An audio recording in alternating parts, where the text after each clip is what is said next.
नीरज, ये बताइए कि आपने जब फर्स्ट मीट जो इंटर डिस्ट्रिक्ट मीट में पार्टिसिपेट किया और वहाँ से आप ओलंपिक तक पहुँचे और गोल्ड मेडल लाए, थोड़े जर्नी के बारे में बताइए इन सबको कि आपको घर से कितनी सपोर्ट मिली या नहीं मिली, आपको फेडरेशन से सपोर्ट मिली, गवर्नमेंट से सपोर्ट मिली, कोचेस से सपोर्ट मिली, ये थोड़ा सा इनको बताइए, थोड़ी जर्नी के बारे में बताइए। यस सर, बिल्कुल। सबसे पहले तो मुझे लगता है कि फैमिली का सपोर्ट रहता है सबसे पहले, क्योंकि मुझे तो बिल्कुल पता नहीं था जेवलिन के बारे में। जब मैं स्टार्टिंग में स्टेडियम में गया तो जस्ट फिटनेस के लिए गए थे। उसके बाद धीरे धीरे 1-2 साल लगे कि अपने आप को उस लेवल तक पहुंचाने में। और फिर जो एक हमारे पास एक लिमिटेड कॉम्पिटिशन्स होते थे, हमारे पास जूनियर के कॉम्पिटिशन होते थे और इंटर डिस्ट्रिक्ट था उस टाइम पे, तो वो बहुत ही एक अच्छी शुरुआत है कि हर एक डिस्ट्रिक्ट से टैलेंट छट जाता है, क्योंकि काफ़ी सारे एथलीट्स आते हैं इंटर डिस्ट्रिक्ट में खेलने और हजारों की तादाद में वहाँ पे एथलीट्स होते हैं और उनको एक अच्छा प्लेटफॉर्म मिलता है कंपटीशन करने के लिए। तो 2012 में मैं खेला था और हरिद्वार में हुई थी तब, तो बहुत ही अच्छी शुरुआत थी। वहाँ पे मैं खेला था, वहाँ पे मैंने गोल्ड जीता था। डिस्टेंस भले ही काफ़ी कम था, लेकिन एक वो गोल्ड था जो एक बूस्ट था मेरे लिए कि भाई मैंने नेशनल में गोल्ड जीता है। और आगे जाके, क्योंकि वो काफ़ी अच्छा एक फेडरेशन ने कंपटीशन चलाया है, और मैं तो वही है सर, आशा करता हूं कि ऐसे ऐसे कंपटीशन और ज्यादा हों। और मुझे लगता है कि अभी हमारे अंदर कैपेबिलिटी है कि हम कॉन्टिनेंटल टूर से लेके ऐसे कंपटीशन भी करवा सकते हैं जिनको देख के बाहर के जो लेजेंड्स हैं, जो एथलीट्स हैं इंटरनेशनल, जो ओलंपिक्स में, वर्ल्ड चैंपियनशिप में पार्टिसिपेट करते हैं, वो इंडिया में खेल रहे हैं और इंडियन एथलीट्स उनको देखें, उनके साथ कम्पीट करें। तो मुझे लगता है कि ये हमको कोशिश करनी चाहिए कि एक स्पोर्टिंग पावर बनाने के लिए अपने नेशन को हमको ऐसे बड़े कंपटीशन अभी करवाने चाहिए, जिससे कि जो एथलीट्स बाहर खेलते हैं वर्ल्ड चैंपियनशिप ओलंपिक्स में, वो इंडिया में खेलें और हमारे एथलीट्स उनके बीच में कम्पीट करें और उनको परफॉर्म करते हुए देखें, ताकि उनको पता लगे कि भाई ये ऐसे ऐसे ये परफॉर्म करते हैं, उनका माइंडसेट कैसा है, उनसे मिलेंगे। तो मुझे लगता है कि हमको इस बारे में आगे सोचना चाहिए, क्योंकि बहुत अपना स्पोर्ट्स चेंज हो रहा है और हम बहुत कुछ आगे कर सकते हैं। और बिल्कुल हमारी स्पोर्ट्स मिनिस्ट्री टॉप्स बहुत ज़्यादा सपोर्ट कर रही है और आशा करते हैं कि ऐसे ही वो सपोर्ट करते रहे और हमारा हर एक ओलंपिक स्पोर्ट, चाहे कोई भी स्पोर्ट हो इंडिया का, वो सभी ऊपर उठे। हमारे देश में एथलेटिक्स का वर्ल्ड चैंपियन, ओलंपिक चैंपियन तो है ही नहीं। आप होने के बाद आपने भी खुद देखा हम लोग कैसे आपको सेलिब्रेट किया है, महीने पर felicitation after felicitation. But Neeraj Chopra did not change. Neeraj Chopra the person did not change. आप प्रेशर को कैसे हैंडल करते हो?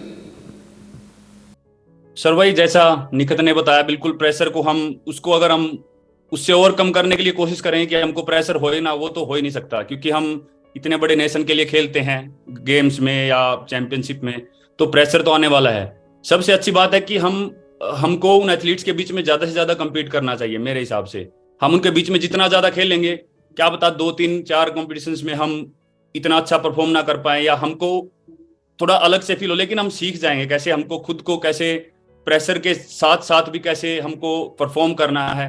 और एक अपनी एक लिमिट का पता चल जाता है कि कोई बात नहीं, एक हमारे अंदर जो कैपेबिलिटी है वो हमको पता होती है कि इतना तो हम कर ही लेंगे।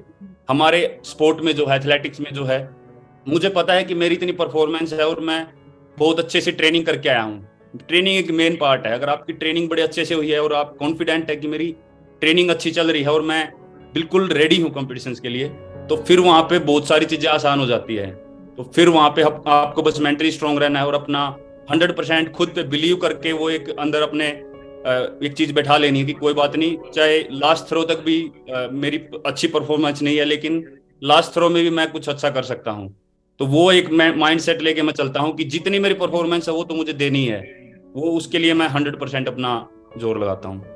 नीरज, पहले आपसे ये पूछना चाहूँगा कि मैंने अभिनव से भी ये सवाल पूछा था कि वो जब गोल्ड मेडल जीते तो उनके बाद he said it was the toughest period, क्योंकि वो डिप्रेशन में चले गए थे।